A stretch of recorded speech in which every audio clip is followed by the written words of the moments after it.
السلام علیکم ناظرین، آپ دیکھ رہے ہیں اردو پوائنٹ اور میں ہوں آپ کے ساتھ ظاہر محمود۔ ناظرین، آج ہم موجود ہیں گورنمنٹ کالج یونیورسٹی لاہور میں اور ہمارے ساتھ موجود ہیں پروفیسر ڈاکٹر خالد محمود سنجرانی صاحب۔ خالد محمود سنجرانی صاحب نے پی ایچ ڈی کی ہے بہاؤالدین زکریا یونیورسٹی ملتان سے 2005 میں افسانے پر، اور پھر اس کے بعد پوسٹ ڈاکٹریٹ کے لیے ہائیڈلبرگ یونیورسٹی جرمنی میں گئے اور وہاں پر اقبالیات پر پوسٹ ڈاکٹریٹ کر کے واپس آئے۔ آج کل گورنمنٹ کالج یونیورسٹی لاہور کے شعبہ اردو کے سربراہ اور اقبال ہاسٹل کے سپرنٹینڈنٹ کے طور پر خدمات سر انجام دے رہے ہیں۔ آپ ایک بہت اچھے افسانہ نگار محقق ہیں اور تحریریں ان کی ہلکار باب ذوق میں بھی پڑھی جاتی ہیں اور نیشنل اور انٹرنیشنل جرائد میں بھی جو ہے وہ ان کے تحریریں جو ہے وہ چھپتی ہیں۔ آج ہم ان سے بات کریں گے اقبال کے حوالے سے اور اقبال کے نظریات کے حوالے سے۔ سر، بہت شکریہ آپ کا کہ آپ نے ہمیں وقت دیا اور ہمارے لیے جو ہے آپ نے ٹائم نکالا۔ سب سے پہلے میں آپ کو جو ہے وہ خوش آمدید کہتا ہوں اور یہ جاننا چاہوں گا کہ اقبال کے حوالے سے کہ کیا ان کے جو افکار اور ان کے جو خیالات ہیں وہ صرف مذہبی لوگوں کے لیے ہیں، ایک خاص طبقے کے لوگوں کے لیے ہیں، یا آفاقی ہیں؟ سب سے پہلے تو میں اپنی خوشی کا اظہار کرنا چاہوں گا، اور وہ خوشی آپ کے حوالے سے ہے اور اردو پوائنٹ کے حوالے سے ہے کہ آپ ایک سائنس کے طالب علم ہونے کے باوجود جس لگن کے ساتھ ادب اور سماجی علوم کے فروغ کے لیے ایک کام کر رہے ہیں، تو اس سے ہمیں حوصلہ ہوتا ہے کہ جن طالب علموں کو ہم تھوڑا بہت وقت دے سکے، تو اس کا فیض اس طرح سے جب ہمیں دکھائی دیتا ہے تو پھر ہمیں ایسے محسوس ہوتا ہے کہ ہماری وہ محنت اور ہماری وہ جو ریاضت ہے وہ ضائع نہیں گئی۔ تو ایک تو آپ کے حوالے سے، آپ کے چینل کے حوالے سے، آپ جس طرح سے ایک متحرک کام کر رہے ہیں، تو یہ خود ہمارے لیے بھی ایک خوشی کا مقام ہے۔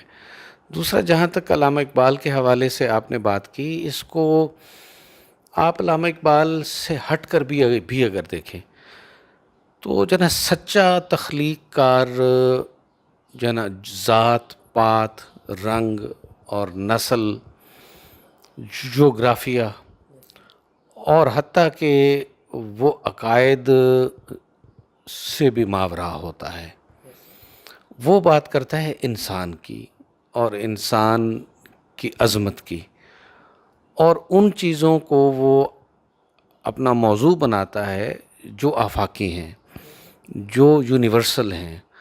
وقت اور مکان، زمان اور مکان دونوں ان آفاقی قدروں کو بدل نہیں سکتے۔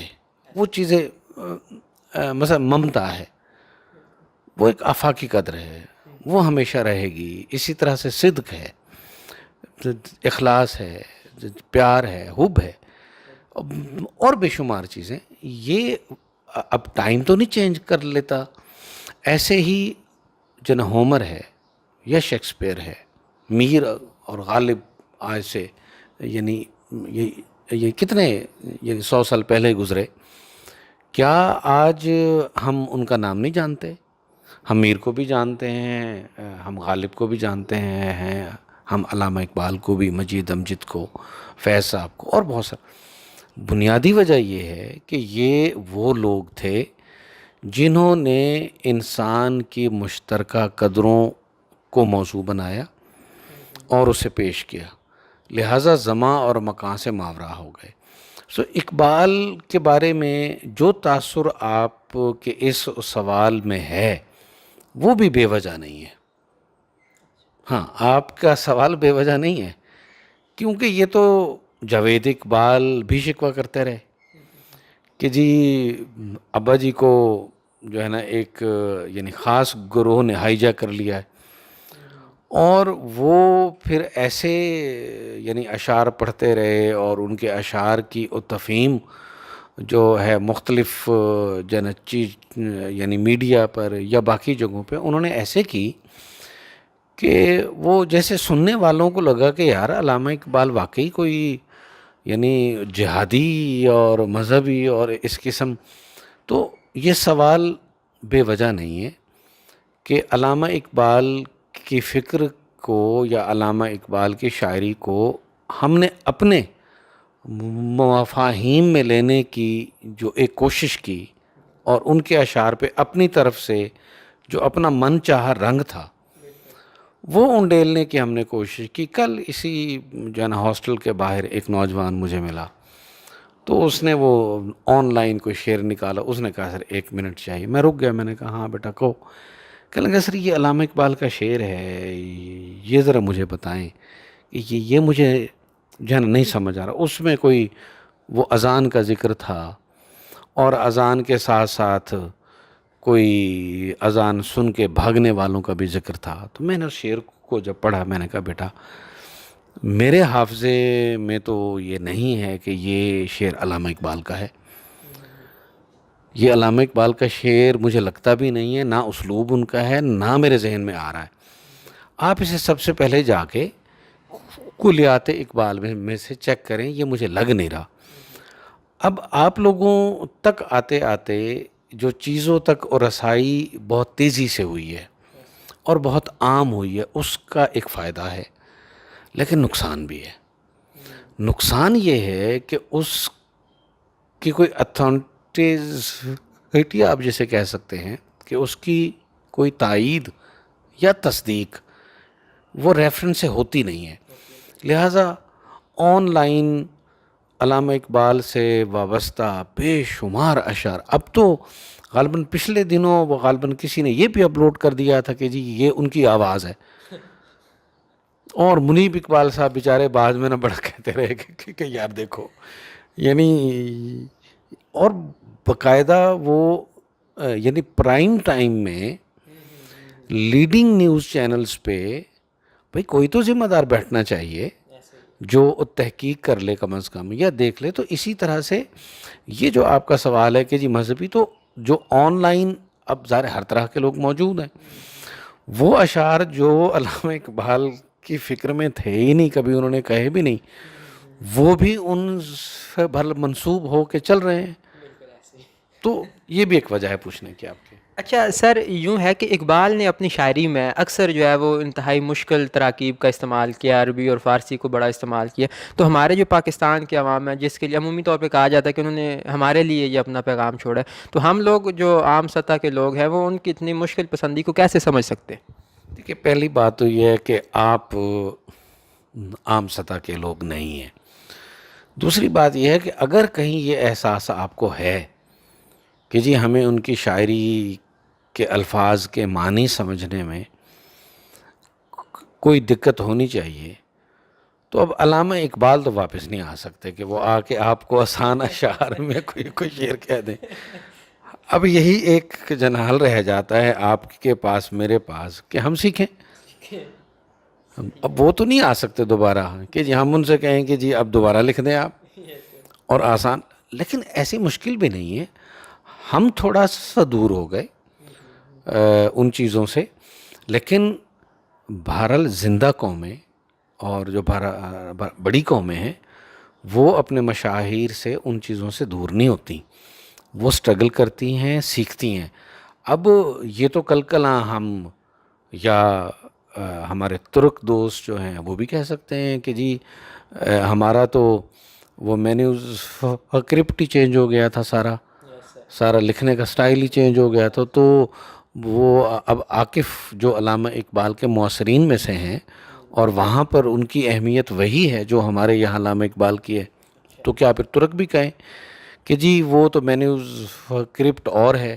چلے ہمارا تو نہیں ہے, ہمارا رسم الخط تو ایف اے تک لازمی نصاب وہی ہے جس رسم الخط میں علامہ اقبال کی شاعری ہے, وہاں تو وہ نہیں ہے, بدل گیا ہے.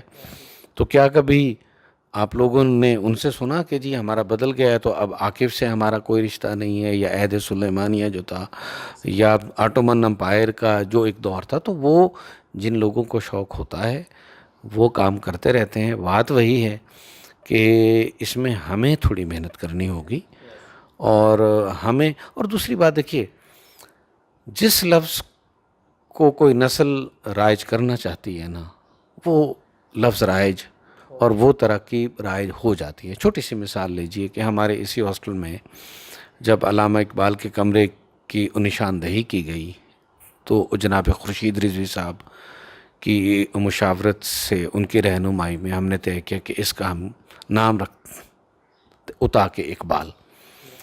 اب یہ نامانوس سی ترکیب آپ اسے کہہ سکتے ہیں، لیکن وہ رائج ہو گئی۔ اب جو لوگ آتے ہیں دیکھنے گورنمنٹ کالج کے ہمارے طالب علم ہیں، وہ یہ نہیں کہتے کہ جی ہم اقبال کا روم دیکھنے جا رہے ہیں، وہ چونکہ لکھا ہوا ہے، رائج ہو گیا، سو لہٰذا طالب علم کہتے ہیں کہ آؤ یار وہاں اتاق اقبال دیکھتے ہیں چل کے۔ تو جن چیزوں کو رائج آپ اور ہم کرنا چاہتے ہیں وہ رائج ہو جاتی ہوتی ہیں۔ دوسرا، اگر کہیں کوئی اجنبیت یا مانوسیت ہے، اقبال کی طرف سے نہیں ہے وہ ہماری طرف سے ہے۔ بہت شکریہ سر۔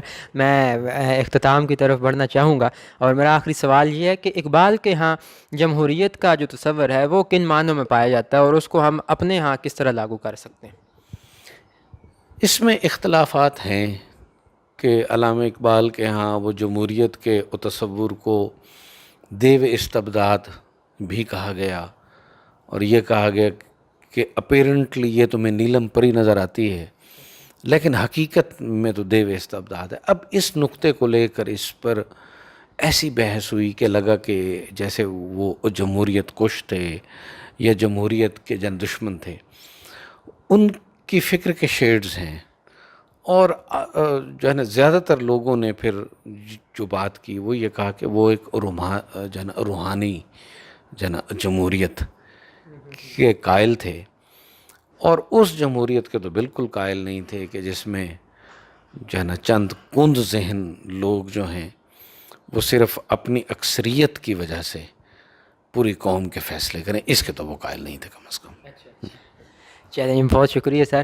ناظرین، یہ تھے جناب پروفیسر ڈاکٹر خالد محمود سنجرانی صاحب، جنہیں اقبالیات کے حوالے سے جو ہے وہ ایک کیا کہتے ہیں مستند حوالہ مانا جاتا ہے آج کل کے دور میں، اور ہماری خوش قسمتی ہے کہ آج انہوں نے ہمیں وقت دیا۔ اور اس کے ساتھ ساتھ میں یہ بھی بتاتا چلوں کہ اقبال ہاسٹل میں جہاں پر علامہ اقبال نے قیام کیا، تو وہاں پر اتاق اقبال جہاں پر علامہ صاحب رہے، قیام کیا، رہتے رہے، تو اس کو جو انہوں نے مختص کیا اور اس کی جو نشاندہی کی گئی اتنا عرصہ کے بعد، تو اس میں ڈاکٹر خالد محمود سنجرانی صاحب کی کافی کاوشیں شامل تھیں۔ ایک باقاعدہ ٹیم نے مل کر اس کمرے کو مختص کیا، اور آج جو ہے وہ تمام لوگوں کے لیے میسر ہے، وہاں لوگ آتے ہیں، دیکھتے ہیں۔ یہ تھیں باتیں جو ہم نے علامہ اقبال کے حوالے سے ڈاکٹر صاحب کے ساتھ کی۔ انشاءاللہ پھر ملاقات ہوگی۔ دیکھتے رہیے اردو پوائنٹ۔ کیمرہ مین وقاص اشفاق کے ساتھ ظاہر محمود۔ خدا حافظ۔